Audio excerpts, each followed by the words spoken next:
কলকাতা পুলিশের হেডকোয়ার্টার, আর তার ভেতরেই দানা বেঁধেছে এক অলৌকিক রহস্য। শুরুটা হয়েছিল একটা তন্ত্র সাধনা নিয়ে। কি হয় যখন চোর ধরতে গিয়ে হাজির হয় এক মাথাকাটা ছায়ামূর্তি? চলুন এই অদ্ভুত কেসটা দেখা যাক। ঘটনার শুরু পুলিশ হেডকোয়ার্টারেই। রাতের বেলা করিডরে অফিসাররা এক মাথাকাটা কালো ছায়াকে ঘুরতে দেখে। এক রহস্যময় মৃত্যু দিয়ে শুরু, আর তারপর থেকে শুরু হলো ভয়ঙ্কর আতঙ্ক। পুরো ডিপার্টমেন্ট ভয়ে অচল। তদন্তের একমাত্র সূত্র ছিল একটাই, মৃত অফিসারের ঘর থেকে পাওয়া ছোট্ট এক কাঠের বাক্স ভরা অভিশপ্ত চালে। এই সূত্রই তদন্তকারীদের নিয়ে যায় এক অদ্ভুত তান্ত্রিক আচারের দিকে, যার নাম চাল পড়া।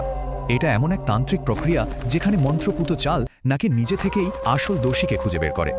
পুলিশ এটা ব্যবহার করত ভয় দেখানোর কৌশল হিসেবে, কিন্তু এর আরেকটা দিকও আছে যা বিপজ্জনক। যখন সব রাস্তা বন্ধ, তখন পুলিশ তাদের শেষ ভরসা হিসেবে ডেকে পাঠায় তারানাথ তান্ত্রিককে। তারানাথ এসেই বুঝে যান ব্যাপারটা গুরুতর। তিনি এক অশুভ শক্তির উপস্থিতি টের পাচ্ছিলেন। তদন্তে তিনি এই ভৌতিক কাণ্ডের সাথে পুলিশ মর্গের আর কালো জাদুর একটা গভীর যোগ খুঁজে পান। তদন্তের পর সন্দেহ গিয়ে পড়ে রঘুদাস নামে এক তান্ত্রিকের ওপর, যে শ্মশানে কালো জাদু করত।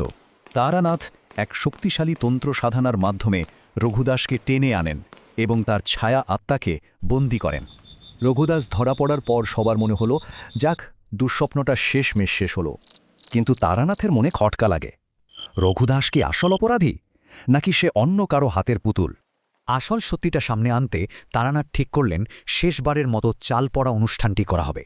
ঘরের মধ্যে সব বড় অফিসাররা হাজির। এবার চাল আসল অপরাধীর দিকে এগোবে।